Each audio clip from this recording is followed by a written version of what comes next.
એક્સપલ્શન type arrester અથવા protractor ટ્યુબના ફાયદા જણાવો. તો એમ તો ઘણા બધા ફાયદા છે એક્સપલ્શન ટાઈપ એરેસ્ટરના, પણ એમાંથી થોડાક વિશે આપણે વાતચીત કરવાના છીએ.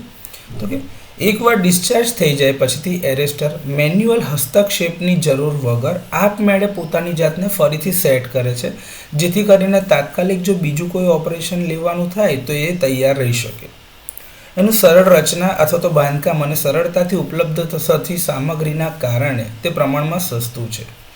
એક્સપલ્શન પ્રક્રિયા ઝડપથી આ આર્કને ઓલવી નાખે છે અને સિસ્ટમને તથા ઓપરેટરને થતું નુકસાન અટકાવે છે. તે ઉચ્ચ વોલ્ટેજ સર્જ એટલે કે હાઈ વોલ્ટેજ સર્જ કે જે સ્વિચિંગના લીધે બી આવ્યો હોય અથવા તો લાઇટનિંગના લીધે પણ આવ્યા હોય તો એને અસરકારક રીતે ડિસ્ચાર્જ કરે છે. ઇલેક્ટ્રિક સાધનોનું રક્ષણ કરે છે. પાવર ફ્રીક્વન્સી ફોલો કરંટ આમાં હોતા નથી. બીજા કોઈ અન્ય હેવી ડ્યુટી એરેસ્ટર્સની તુલનામાં ઇન્સ્ટોલ અને મેન્ટેનન્સ એટલે કે જાળવણી કરવામાં સરળ છે. વાલ્વ પ્રકારના એરેસ્ટરથી વિપરીત તે સામાન્ય ઓપરેટિંગ પરિસ્થિતિઓમાં લીકેજ કરંટ જવા દેતા નથી અને સામાન્ય રીતે 33 કિલોવોલ્ટ સુધીના ડિસ્ટ્રીબ્યુશન નેટવર્કમાં એટલે કે વિતરણ નેટવર્કમાં વપરાય છે.